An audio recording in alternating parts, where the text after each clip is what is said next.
and my name is Diana Stairs. I'm the Director of the Center for Energy Policy and Management. And this evening is the last installment of our 2012-2013 Energy Lecture Series. Good evening, ladies and gentlemen. My name is Frankie Galicia. As stated, I'm the co-coordinator of events with the W&J Civics House, along with Nathan Beam. Today, we bring Scott Perry, the Deputy Secretary of the Office of Oil and Gas Management at the Pennsylvania Department of Environmental Protection.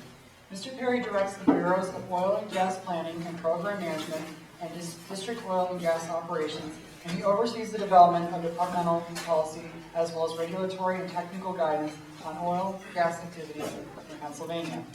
In addition, Mr. Perry oversees outreach and education for the public and regulatory communities.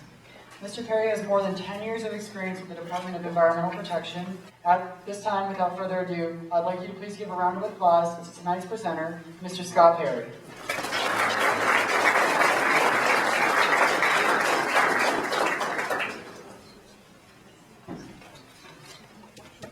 Frank, thank you so much. Ms. Stairs just reminded me I'm only going to be speaking for about a half an hour, and then I'll be happy to take questions for the remaining half hour of the event tonight. And thank you for the opportunity to come here tonight. I actually view coming and speaking to folks who are living in amongst shale gas development is one of the most important things I can do. Sometimes Harrisburg does indeed feel very far away from folks like Bradford, Washington, Greene counties. And if you don't mind, I'd like to take a little bit more time just to introduce myself to you. I'm an environmentalist. My father worked for the Fish and Wildlife Service as a biologist, and when I grew up, conversations on the dinner table focused on the value of wetland preservations, ecosystem diversity, and air and land quality protection. And I took those values to pursue a career at the Department of Environmental Protection. I worked there because I believe in its core mission to protect and indeed restore our air, land, and water resources. So, with that background, with those sets of values, I can say that I believe, well actually I know, that a clean and healthy environment is as important to our quality of life as the jobs and economic development that activities like shale gas development can bring. So how can I be so confident in this? Well, doesn't the not too distant history of southwestern Pennsylvania prove me to be correct? Haven't we as a society made decisions that clean air, land, and water are maybe even more valuable and should not be disregarded in the face of pure economic development? I think the answer to that question is yes. But you know what? I'm also an energy consumer. And sometimes I'm an overconsumer. And if you'll allow me to confess, I actually have 2 refrigerators in my house. And so I feel in a way I need to be a bit pragmatic about some of these matters when it comes to domestic energy production, because one of the things I also know is that domestic oil and natural gas development produce products that form the basis of modern society. I know that access to affordable energy can raise whole populations out of poverty, and I know that it can be done in a way that adequately preserves and protects our environment, and indeed leaves our environment perhaps better off than when it started. So finally, I'm a regulator, and my job as a regulator is to uphold the statutes, laws passed by our General Assembly. And I think we're fortunate in Pennsylvania that the statutes that we do have here, the comprehensive environmental laws we have that govern this industry, reflect the same values that I just discussed. They are some of the most stringent laws to protect our ground, air, water resources, but they also recognize that this is a resource that should be developed in a safe and environmentally pragmatic way. So, having said all that, shale gas development in Pennsylvania, we are really in the center of the shale gas development universe, I believe. It is an international event. And in Pennsylvania, much focus has been paid to the Marcellus, but we have a number of other shale gas resources, both above and below it. Folks have heard about the Utica, deeper than the Marcellus. Here, the aerial extent, we believe, well, just walk over here, is not quite as expansive as it may appear on other maps. Another shale resource that is being currently explored, particularly up in Butler County, is the Burkett/Geneseo, which is above the Marcellus. We've even had permits for the Mondada, which is another one that's deeper than the Marcellus as well. So while the Marcellus has been identified as maybe the second largest gas reserve in the world, we have several others that are being explored. And it is my job to make sure that the legacy that we've experienced with other resource extractive industries is not repeated for shale gas development. So I'd like to tell you a couple of success stories. In order for me to do that, I'm going to have to talk about some failures first. So we first really became aware, I should say, as a Commonwealth, of shale gas development in 2007, 2008. But of course, a few wells had been drilled prior to that. And it wasn't until really, I would say, 2010 that drilling commenced in earnest. And I want you to keep some of these numbers in mind, and I'll reiterate them for you at the appropriate time. So 2010, things really started to kick off, obviously tapering off now due to the decline in gas prices. Also in 2010, you could say we began to grow the oil and gas management program, doubling the number of inspectors we have from previous years. We now actually have more inspectors than just about any other state other than Texas, which has 7 to 8 times the rig activity than we do. And you can see our inspections increased year over year. Last year, more than 12,000 inspections of about 1,300 wells drilled at that time. So here's my story of failure and success. 2010, 5,000 inspections of about 1,600 wells. Almost 1,300 violations. That's 83% violation rate. That is a complete and total failure. We engaged in some process of rigorous enforcement. Laws were changed to improve the regulatory environment in Pennsylvania.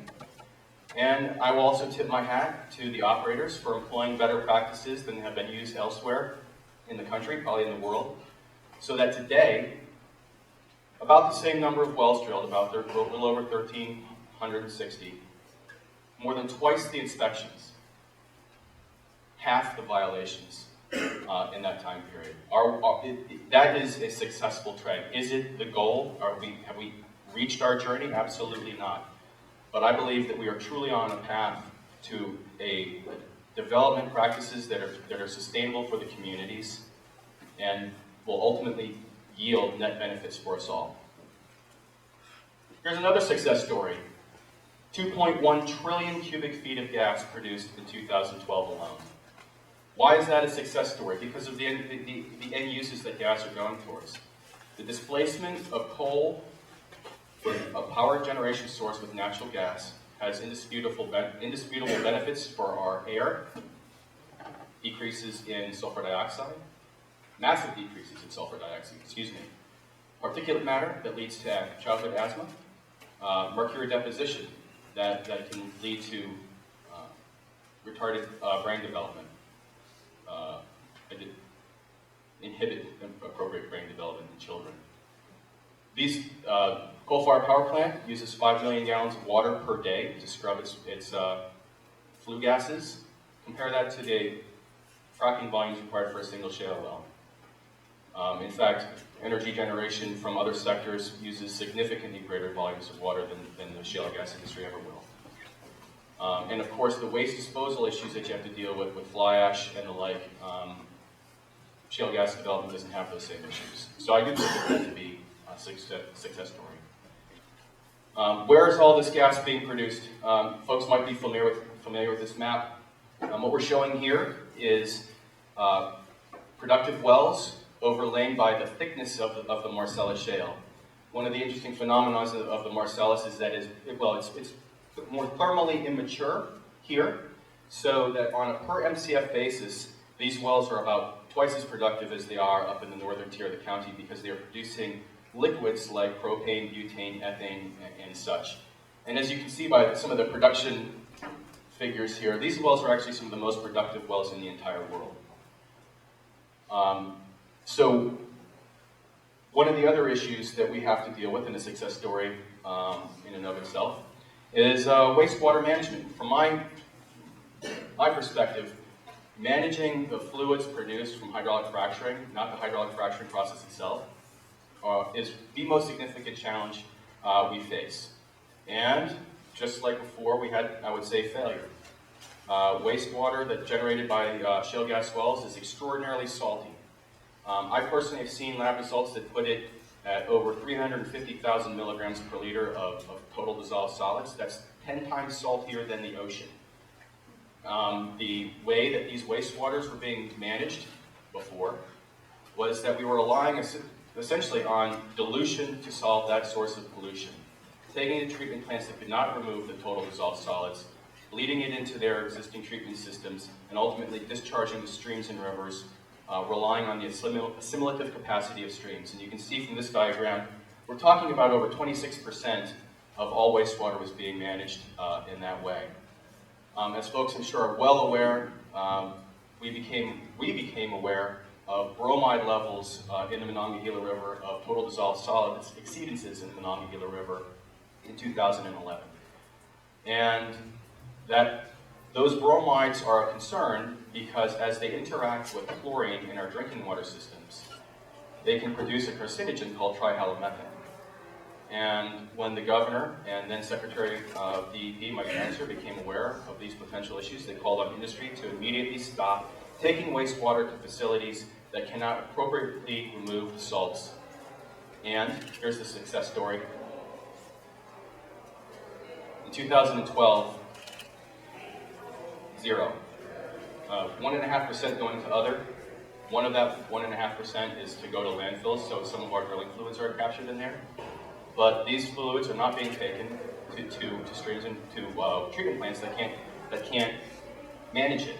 And I'll talk a little bit later about how this will never be an issue for Pennsylvania streams and rivers. So that's my third success story. So where is all this going? A lot of discussion about disposal wells. This map shows the location of the facilities that are taking this wastewater for either recycling or disposal. And while 71% of it is going just to the next well site for hydraulic fracturing purposes, about half of the remaining wastewater is going to recycling facilities in Pennsylvania, and the other half essentially going to disposal wells in Ohio. So from my perspective, the highest and best use for this wastewater is to stimulate a new well at the next well site. You're not using freshwater resources to do it, and you're not generating treatment sludge byproducts that you now need to manage. The next best place to take it is indeed to disposal wells. Again, these salts, these metals, and indeed these naturally occurring radioactive materials that all came from the formation should be put back into the formations from whence they came. It is a superior alternative to simply treating the wastewater to remove these contaminants, because then you must deal with the waste byproduct itself. So what I'd like to focus on with the remaining time that I have are the initiatives that we've been, as a department, have been engaged in, initiatives we intend to take in the future, and then spend a little bit of time about some of the uses of natural gas that are being promoted here in the Commonwealth. And then I'll take your questions. So, regulatory initiatives. Pennsylvania is fortunate to have over 153 years of experience with oil and gas development within the state. So while shale gas development has some new practices, they are really nothing more, in my opinion, than technological enhancements or larger volumes, if you will, of pre-existing practices. So one of the issues that is discussed with great concern nationally, internationally, is the practice of hydraulic fracturing, which was first developed in the late 40s, has been practiced in Pennsylvania since the 50s. Since 1980s, it has been standard industry practice across the board. And literally tens of thousands of wells have been drilled and hydraulically fractured in Pennsylvania using the same kinds of fluids and practices that are used to stimulate Marcellus wells, granted at reduced volumes and pressures. That's important to recognize, I believe, though, because in all that time, all of those individual lab experiments, if you will, we've never documented a case of groundwater contamination through hydraulic fracturing in the way that folks commonly think of, that you somehow split the earth from deep all the way up to fresh groundwater resources.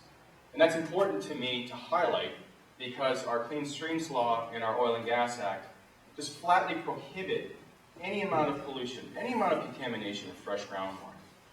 If there was even the possibility of our groundwater resources becoming impacted through hydraulic fracturing, I wouldn't be engaging the industry in a debate over what kind of chemicals they put in the water. I'd be challenging them on whether it's a practice that should be engaged in at all.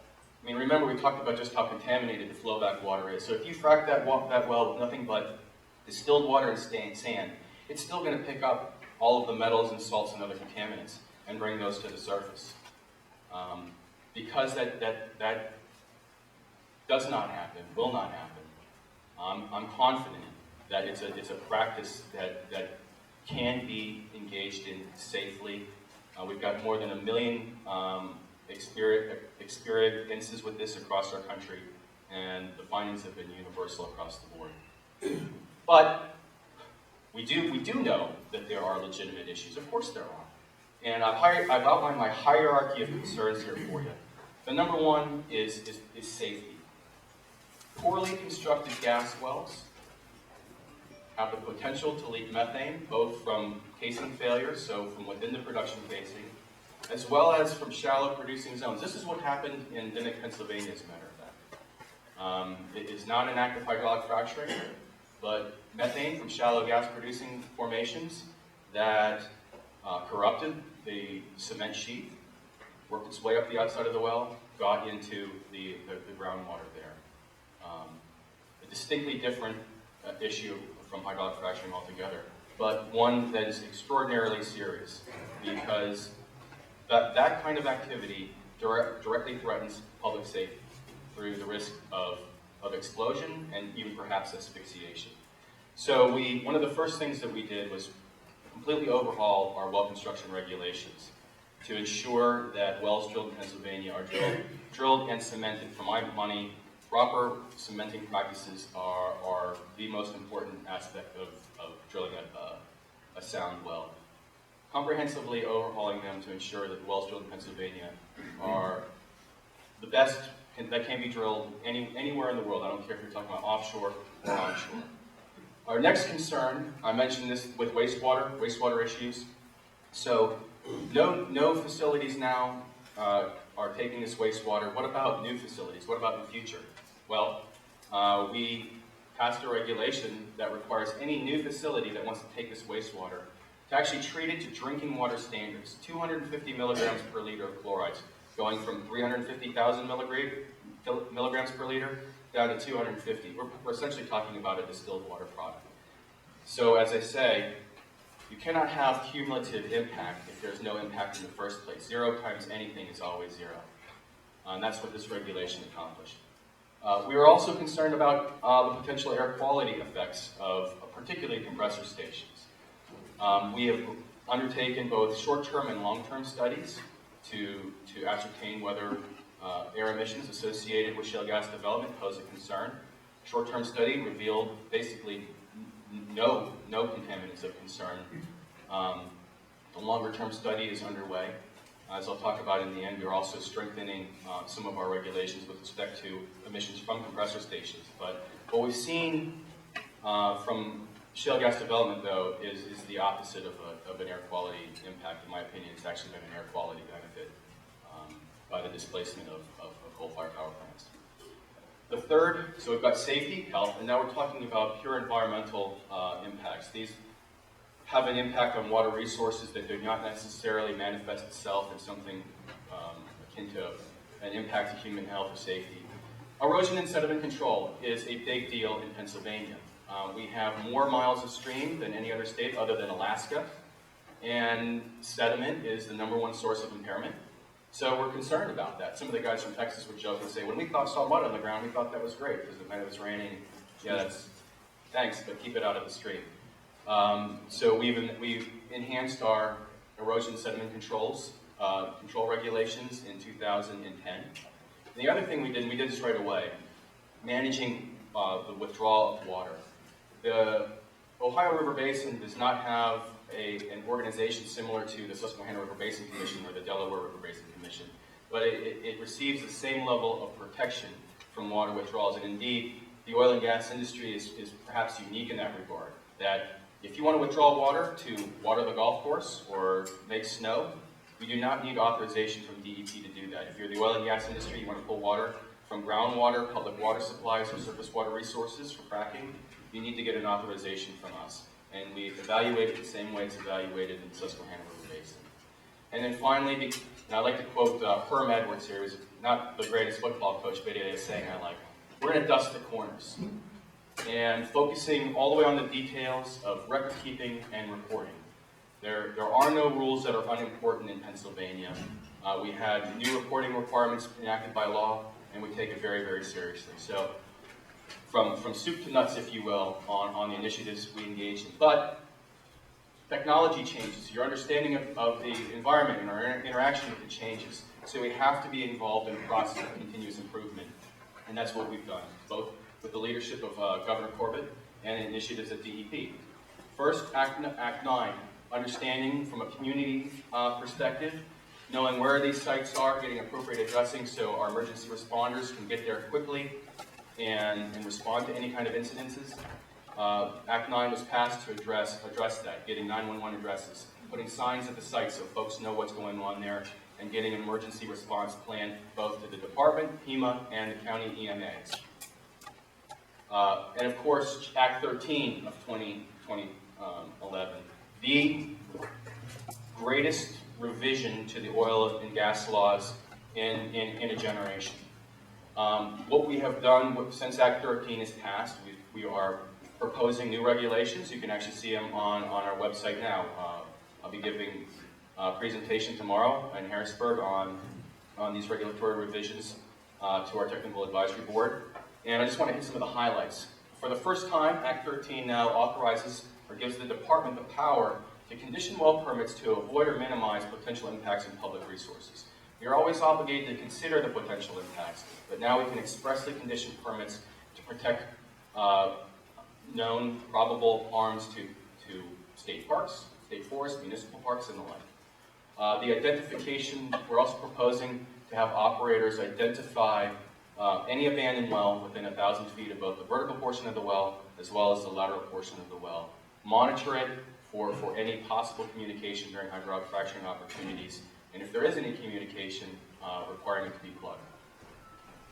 Waste management, again, and spill prevention, the things that I find to be most important from an environmental perspective. Act 13 delivered the goods, requiring basically pads to be lined completely, secondary containment around fracking chemicals, diesel spills. Our rule states that even if the vehicle you're driving has waste materials in it, it has to be parked on a liner. So a best practice that I'm going to say here that is going to be exported internationally, but it started in Pennsylvania. And then finally, support facility regulations. What am I talking about?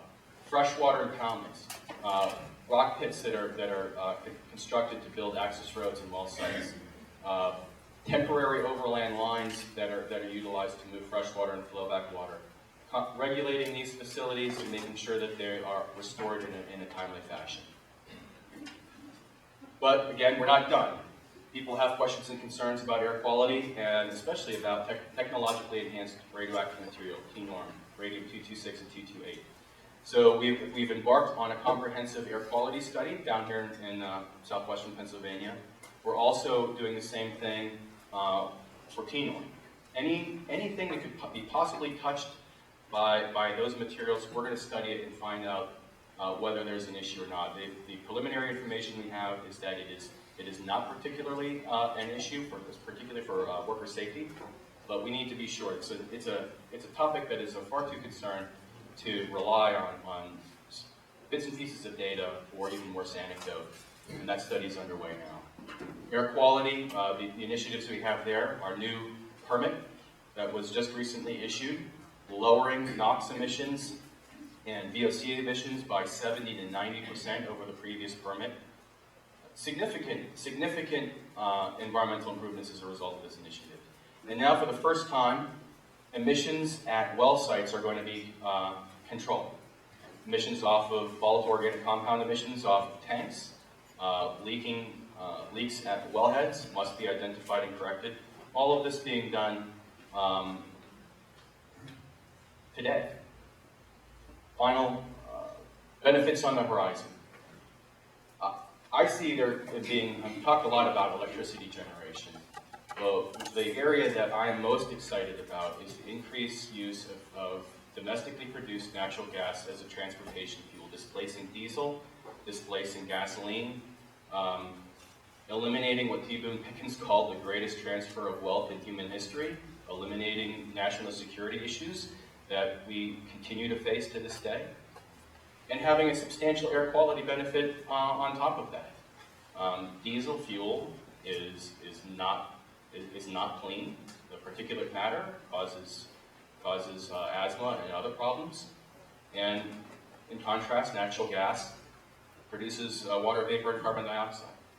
So the department's own initiatives through Act 13 impact fees, as well as our APIC grant program, we are going to be funding over $25 million in matching grants. Therefore, that's a total investment of over $50 million in natural gas vehicles. We're focusing on fleet vehicles, and we're seeing the concomitant benefits of increased development of publicly accessible fueling stations as a result. So right now, the southwestern corner of the state, southeastern portion of the state, these are the areas where the greatest bang for the buck can be achieved, and you're seeing the most interest in natural gas vehicle fueling stations. And I tended to kid the industry about the lack of opportunities in Harrisburg, that if they would build a station, I'll be their first customer, and I'm still offering to do that. I believe in it that much. And finally, and maybe most significantly in my opinion, the increased end use of natural gas for manufacturing purposes. We've already seen or heard of the discussions happening where, not just discussions happening, but reality happening, where manufacturing jobs that were outsourced are now being insourced. The end use of natural gas as a fuel has significant benefits over even using it for electricity because of all of the BTU content that is lost in waste heat, and the line losses. So electricity can't be stored, but natural gas sure can. Using it to power plants can have long-term benefits. Procter & Gamble, I'll give you an example, up in Tunkhannock in Wyoming County, drilled wells on its property and is now powering the plant and selling excess gas into the system. That has the potential to result in not just some of the short-term jobs that people read about with the oil and gas industry, heavy equipment operation, driving trucks and the like, but generational jobs that can meaningfully improve quality of life for whole communities, without having to compromise the environmental integrity of the community as well. So I did it. I didn't think I was going to do it, but I did it. Kept it under a half hour because you came here to ask questions, not just hear me talk about how great DEP is or and the like. So please, if you have questions, I want to hear them.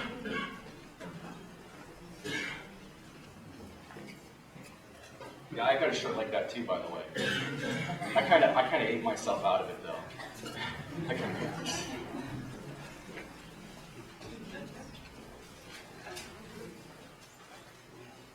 Who's first? Oh, okay. You guys are volunteering. Right? Oh, yes, sorry.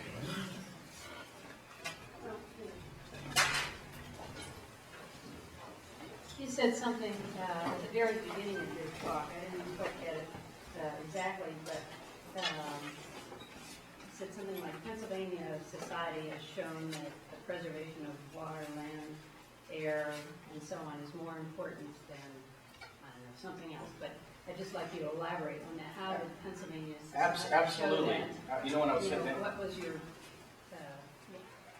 so when I made that statement, I thought about the Cuyahoga River catching on fire in Ohio. I thought about people dying in Denora from air quality problems. I think about the incredible advancement in water quality in Pennsylvania, where you have streams and rivers just dead from pollution, no aquatic life. Now look at the Monongahela River is another great example where they had a bass fishing tournament just this past year. I think in particular during the Industrial Revolution, society valued those jobs more.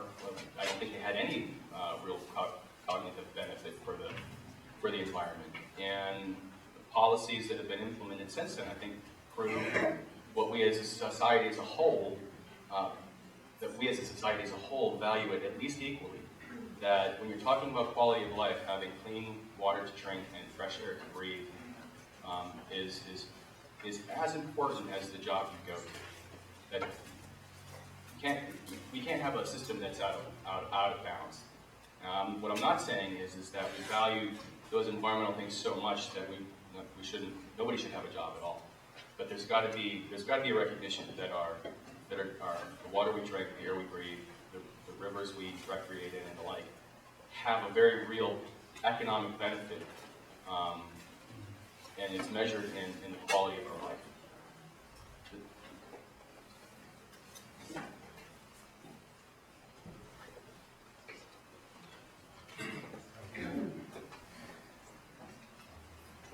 Many of these wells are in rural areas, and you're having more and more wells being produced.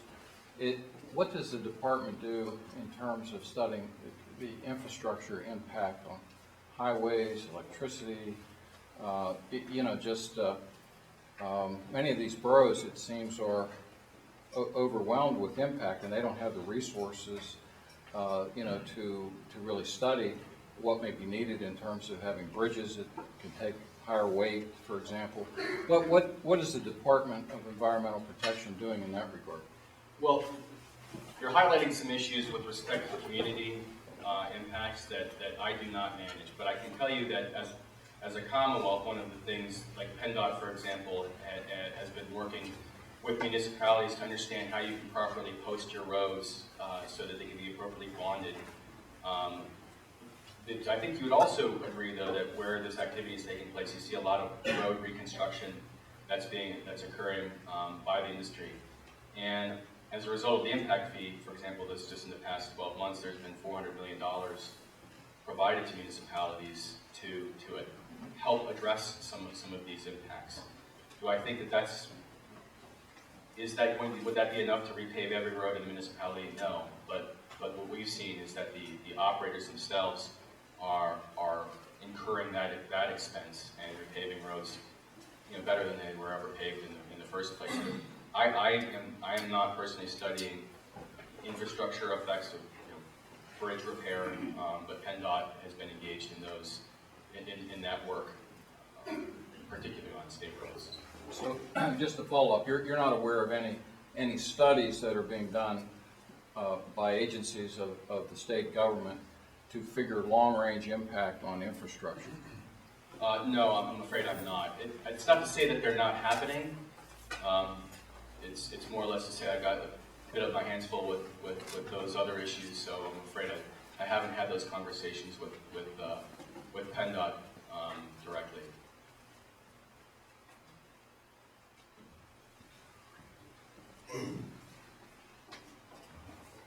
When you were showing the graphs, you were talking about how drilling has become more popular since, I believe, 2008. In your opinion, how far away are we, as in Pennsylvania, from utilizing the resources to the fullest potential, pretty much? How far do you see it going in the next couple of years? Boy, sometimes if I knew the answers to those kind of questions, I might take advantage of that knowledge. That's a real tricky one. There is great emphasis on expanding distribution system lines into rural areas, but that comes, and that is not cheap or free by any stretch of the imagination. The shift for increased use for manufacturing and electricity generation is occurring all on its own. It requires no government action whatsoever. The prices of natural gas are very low, and I do believe, having spoken to the folks that do that work for a living, that they will remain low for many years to come. So, but it just does require that infrastructure, and it requires willing customers who are willing to enter into the kinds of contracts that the pipeline folks need to see to provide the service. So I wish I could give you a better answer. I do believe that for vehicle usage, we're on the cusp of much greater activity in that regard. Many, especially trucking companies, are very, very interested in doing this. You have like Waste Management converting its whole fleet. Other large trucking companies looking to convert their entire fleet. What they need then is predictable filling stations along their routes to do it. So I do think that within the next several years, we'll have many more natural gas vehicles on the road by, perhaps more than double or triple.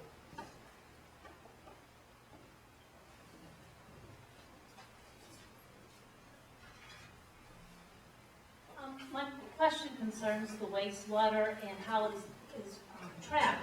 I mean, I understand that, the DEP tells the oil and gas developer that you need to either reuse your water or take it to an off-site treatment. But I guess what I would like to know is how is the regulatory community tracking that? How are we ensuring that is being done? Are there any controls put in place to make sure?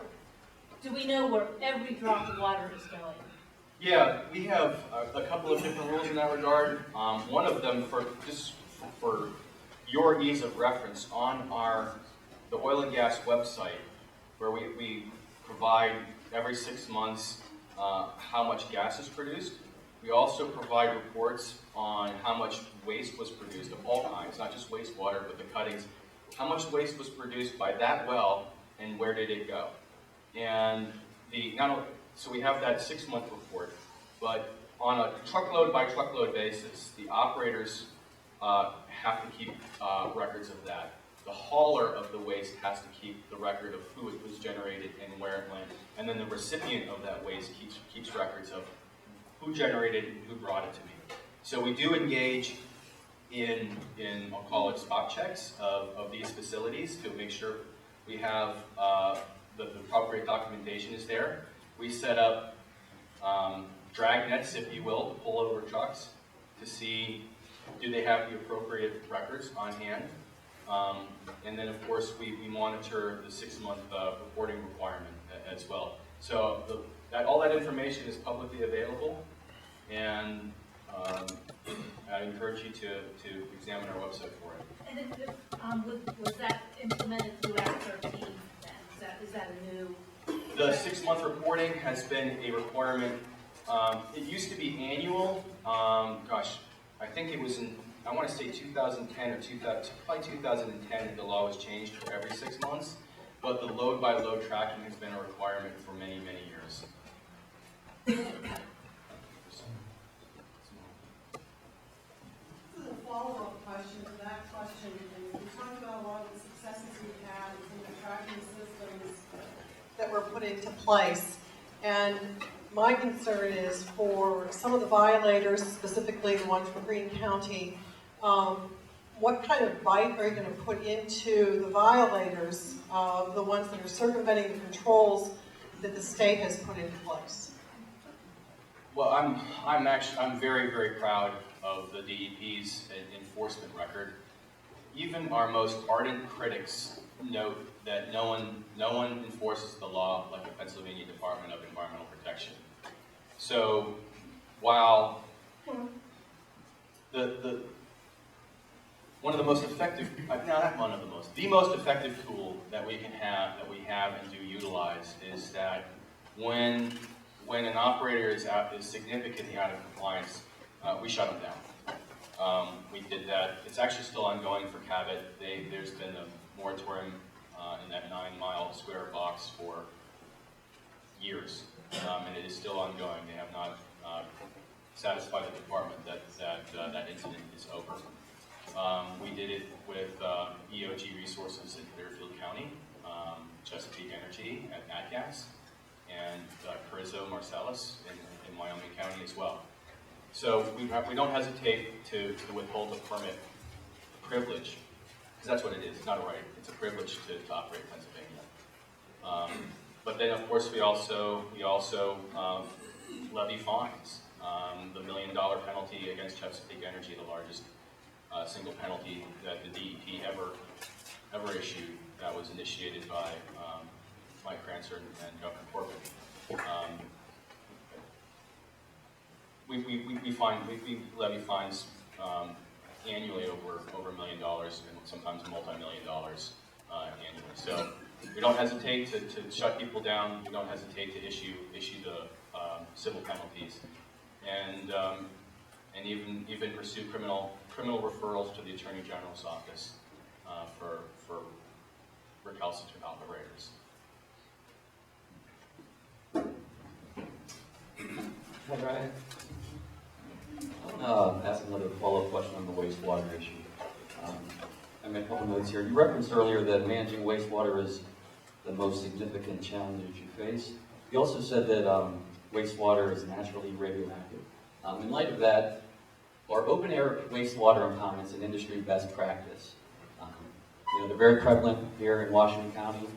And I ask that especially in light of the fact that most companies in Pennsylvania, don't use wastewater impoundments, open-air pits. They use a closed-loop system. And also in light of the fact that the CSSD group that just recently, developed or was created, said that, as part of their standards, they want to, do away with these type of pits within 24 months. So I'm just curious as a regulator what you thought about that. Yeah, there's actually a lot going on in your question, and I'm glad you asked it. First, the Center for Sustainable Shale Development, one of the things they are actually, they're not eliminating open top structures. In fact, one of the participants, Chevron, uses a million-gallon open top tanks. So the issue with whether they're open top or closed top is, in my opinion, not an issue. We focused in on closed loop drilling as a solution.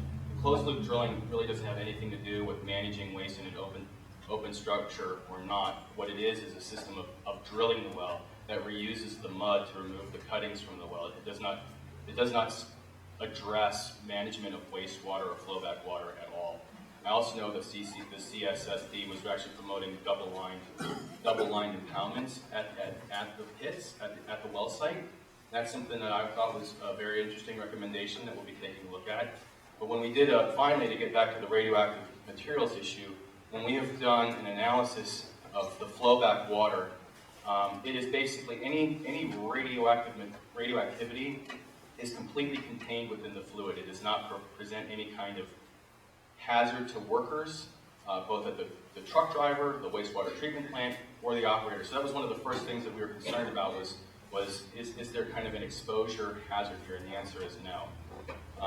So from that perspective, I don't think it raises any concerns. Some of the odor issues are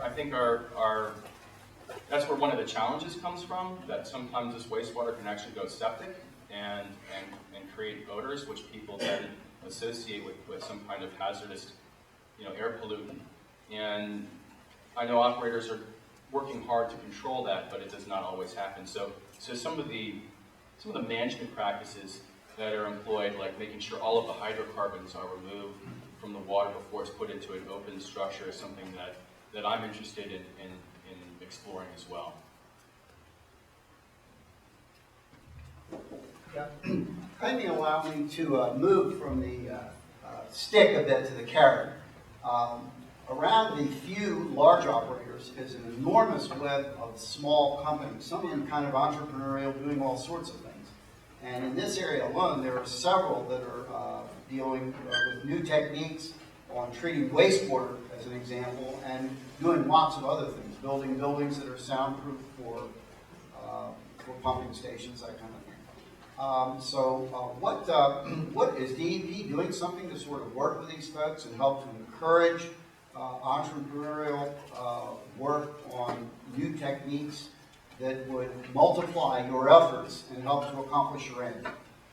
Well, it's funny you mention that, because one of the things I was doing today, before I came to speak here, was visiting with a small company that had developed a new spray-on liner, polyurea liner, that looked like it would be better than welding two HDPE liners together. So what we can do, I do not promote or market these companies. I don't think that that's an appropriate role for me to do. So what we do, and I've done a lot of this, is meet with them to explain what our rules are and what they might need to do to comply with the regulations, so that they're not rolling out some product that won't fly in Pennsylvania. So we spend some time educating them about what the rules are, and then even like what some of the things are that we see out in the field that operators might be concerned about, so that they can take that knowledge and promote their product directly. But absolutely, I mean, the technology associated with this industry is changing rapidly. We went from having the regular, I guess we had larger rigs, the triple string rigs, then they started being able to walk from one hole to the next, so that reduced the breakdown time. Now we've got rigs that don't require anybody to even be there. They're completely automated, and all of this has occurred within the past couple of years. So technological innovation is something we're very much interested in promoting in Pennsylvania, particularly when it results in superior environmental performance. Is the department doing anything, as we anticipate the possibility of LNG exportation? Is the department looking at how to work with industry in terms of pipeline and midstream infrastructure, preventing excessive habitat fragmentation? Do you imagine a future in which we're actually going to be able to get different companies within the industry to collaborate on some kind of midstream infrastructure? Are you involved? Well, that's a personal issue or interest of mine, but it is not one that I have direct regulatory control over. I am very much interested in promoting ways to encourage the co-location of gathering lines in existing rights-of-ways. If you're talking about issues concerning forest fragmentation, it's the pipelines that need to be paid attention to, not the well sites. But at the moment, they're not regulated in that regard. So if folks have suggestions of ways of encouraging, right now we spoke just a second ago of carrots rather than sticks.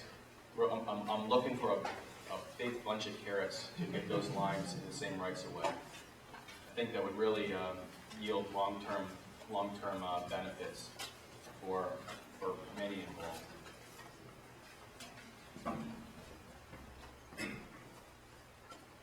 You briefly summarized some anticipated possible changes to the Chapter 78 regulation. I wonder if you could elaborate a bit on where they stand, what your expectation is as to whether those changes might be implemented in whole or in part, and maybe any challenges that you see to those implementations.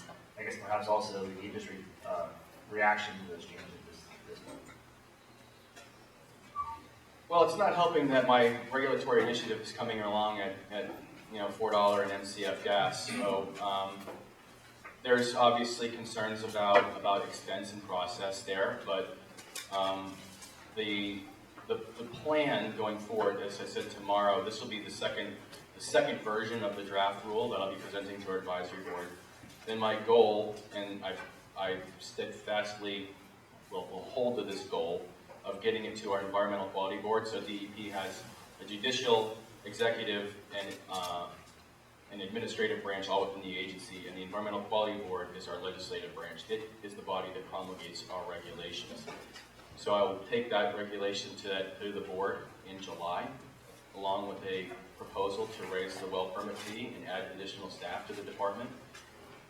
Then I'm going to open it up for a 60-day comment period for the public, and I will hold hearings throughout the Commonwealth to take testimony on these rules. I think that it's a rulemaking that's going to have, I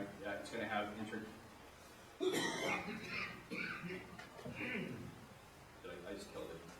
It's going to have international attention, I believe. So once the comment period is over, I believe we're going to have a stakeholder process through our technical advisory board to discuss any proposed revisions that we intend to make based on the comments, and then ultimately go back to our environmental quality board for final rulemaking.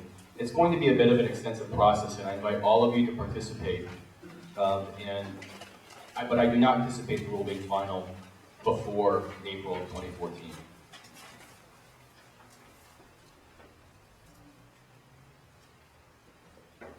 I have a general question. It's like, to what kind of extent do you think that the shale gas can replace the diesel fuel?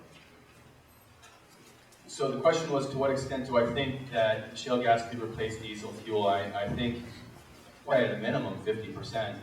And one of the interesting things is that we can actually make diesel fuel out of natural gas, which is what a South African company is interested in doing. And Shell has a massive gas to diesel manufacturing plant in Qatar. So, but I think that replacing it all together and having it be just as compressed natural gas or liquefied natural gas, it could be pervasive, and I hope that it is for all of the benefits, the air quality benefits that I mentioned there.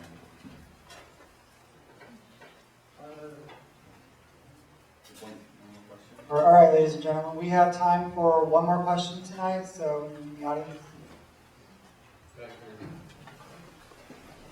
Just a quick question about use of the natural gas. It seems like you said you'd like to buy a car in Harrisburg. I've already tried to do that here in Washington. And the problem is like a chicken and the egg situation. You can't buy the car because there's no refueling stations. Yeah. They don't need refueling stations because there's no cars. So if you're going to encourage anyone to do this, instead of having me go out or anyone go out and buying a vehicle that's normally $20,000 and spending $30,000 because it's natural gas. We need to encourage this whole system of getting, as the gentleman said, getting something into the market with the auto industry so that we don't spend $30,000. You're not going to sell this to too many people, and I tried to do this for Washington County to make an example. So I'm looking to do the same thing you talked about, but it's really not feasible. We do have a refueling station here in Washington with waste management, and a lot of the get-goes and others are going to be looking at establishing refueling stations. But we need encouragement on the industry to move that way so that the normal folk can do this and start changing to our natural gas as it's supplied. Yeah, and I know our energy office has actually had conversations. I think Dodge might be closest to rolling out a non-conversion off the market natural gas vehicle. Honda Civic does that already. Your car and all the Dodge and GM are doing trucks now, and that's coming out. But I think to get everybody moving that way, I just think it'd be nice to enhance with the Act 13 and other things to drive that side rather than buying fleets at a much higher cost. You need to talk to the I'll talk to the governor about it.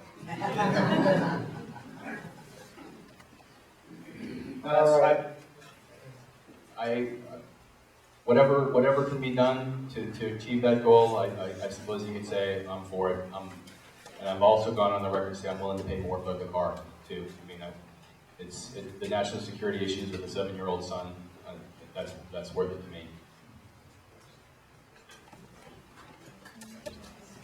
Please give him a round of applause.